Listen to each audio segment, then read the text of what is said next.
Imagine waking up in 1300. No phone, no electricity, no alarm, just darkness. Then a rooster screams. A church bell answers. Your eyes open. Your day starts immediately. But this is not a castle. You are not a knight. You are not a noble. You are an ordinary villager. Your entire world feels smaller, yet your day is packed. Food must be found. Work must be finished. Weather can ruin everything. And before sunset, a tiny pain will send you somewhere terrifying. You do not know that yet. You sit up, your bed is rough. Straw may fill it. A blanket traps some warmth. Maybe someone sleeps beside you. Privacy is limited. The room is cold. The hearth barely glows. Smoke still hangs overhead. Your house is small. One room does everything. You sleep here. You cook here. You eat here. You repair things here. Animals may be close. The floor may be earth. Furniture is scarce. A chest stores valuables. Nothing is wasted. First problem, you need the toilet. There is no bathroom. There is no flushing. In a village, you may go outside. A simple privy may exist. A chamber pot may help indoors. Whatever you use needs emptying. Then comes water. There is no tap. You grab a bucket. You step outside. Mud grabs your shoes. Chickens scatter. Smoke rises from roofs. You reach the well. Someone is already waiting. The bucket drops. Water splashes. Now carry it home. Washing comes next. Forget the hot shower. A basin is enough. You rinse your face. You clean your hands.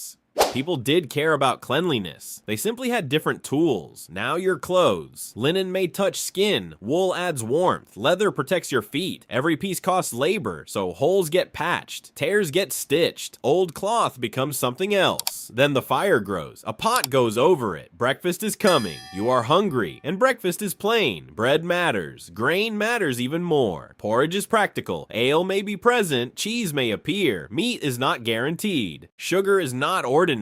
Fresh food depends on season. Winter changes the menu. Bad harvests change everything. So you eat what exists. Then you stand. Work is waiting. Outside, daylight has arrived. The village is awake. A cart creaks past. A dog follows someone. A bell marks time. You do not check a watch. You listen. Today means field work. You take a tool. Maybe a hoe. Maybe a sickle. Maybe a wooden rake. No engine helps. Your muscles do. You walk to the fields. The path is uneven. Your neighbors are moving too. Children may help. Older relatives may help. Work is often shared. Season decides the task. Spring means planting. Summer means tending. Harvest means urgency. Winter means different work. Today the soil is dry, so you start digging. Bend, cut, lift, carry. Every motion costs energy. Then the wind changes. You look up. Clouds are forming. Rain could save crops. Rain could also ruin work. You cannot control either. That is the frightening part. Your food begins here. Your rent may begin here. Your obligations may begin here. Land shapes your day. Then your stomach interrupts. Work pauses. You sit down. Lunch appears. Again, it is simple. Bread, onion, cheese, maybe pottage. Pottage is useful. Grain can go inside. Beans can go inside. Vegetables can go inside. Herbs can go inside. One pot stretches ingredients. Nothing needs fancy plating. You eat with others. Now information starts moving. A cow disappeared. A wedding is coming. A merchant arrived. Someone owes money. There is no news feed. The village is the feed. But today is different. It is market day. So you leave the fields early. You walk toward town. The road gets busier. A horse passes. A wagon rattles. A monk walks by. A trader carries cloth. Then the gate appears. Inside, everything gets louder. Bakers call customers. Fish lies on boards. Tools hang from stalls. Cloth catches your eye. Animals crowd corners. Coins change hands. People bargain. People cheat. Keep your pouch close. Now look at clothing. Status is visible. A laborer looks practical. A merchant looks richer. A noble looks unmistakable. Same street, different worlds. Food shows status too. So does housing. So does legal power. Medieval life is unequal. Very unequal. Then the church bell rings. People react immediately. The church shapes the calendar. Feasts matter. Fasts matter. Sundays matter. Then you bite your bread. Pain explodes through your jaw. At first you freeze. Then you touch your cheek.